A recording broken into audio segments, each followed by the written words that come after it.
एक जागा जिथे प्रत्येक मशीन नाही तर एक संधी आहे स्वतःला घडवण्याची। ही जागा म्हणजे Chhajed fitness club, Rahuri factory मधील सर्वात विश्वसनीय आणि hitech gym.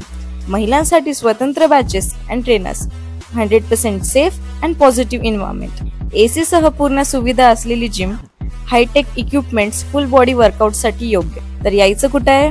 Chhajed fitness club, Tarabad road, Rahuri factory. आवाज जनतेचा, लढा सर्वसामान्य जनतेच्या न्याय व हक्कांसाठी। राहुरी तालुक्यातील उमरे माळवाड येथील अमोल नानाभाऊ पंडित यांच्या घरात पावसाचं पाणी शिरून मोठं नुकसान झालंय। काल रात्री झालेल्या मुसळधार पावसामुळे उमरे माळवाड येथील रहिवासी अमोल पंडित यांच्या घरात पावसाचं पाणी शिरल्यानं घरात असलेलं धान्य, कपडे व इतर वस्तू भिजून मोठ्या प्रमाणात नुकसान झालं। तसेच रात्र जागून काढण्याची वेळ पंडित कुटुंबावर आली। पंडित यांच्या घरामध्ये एकूण 15 सदस्य असून त्यामध्ये लहान मुलांना बरोबर वृद्धांचाही समावेश आहे। उमरे ग्रामपंचायतीच्या माध्यमातून अनेक उपाययोजना करूनही उमरे गावाची दैना काही कमी झालेली दिसत नाही।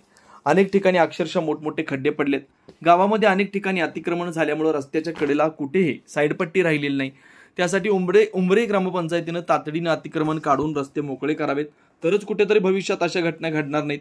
उमरे माळवाड इथं रस्त्याचं व अंडरग्राऊंड नाल्याचं काम झालेलं असून त्या कामावरच अनेक नागरिकांनी त्यावर सिमेंट फरशी टाकून अतिक्रमण केलेत। रस्त्यांची उंची वर झाली असून घराची उंची खाली झाली आहे। त्यात अंडरग्राऊंड नाल्यांची अवस्था अत्यंत दयनीय झाली आहे।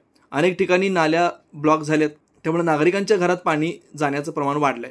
त्यावर उपाययोजना करण्याची गरज आहे। आवाज जनतेसाठी लक्ष्मण पटारे, उमरे।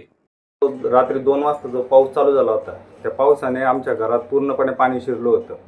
तसं आमचं मोठं घर, छोटं घर, सर्व घरात पाणी घुसलं होतं। पाणी कमीत कमी पोटरा इतकं होतं।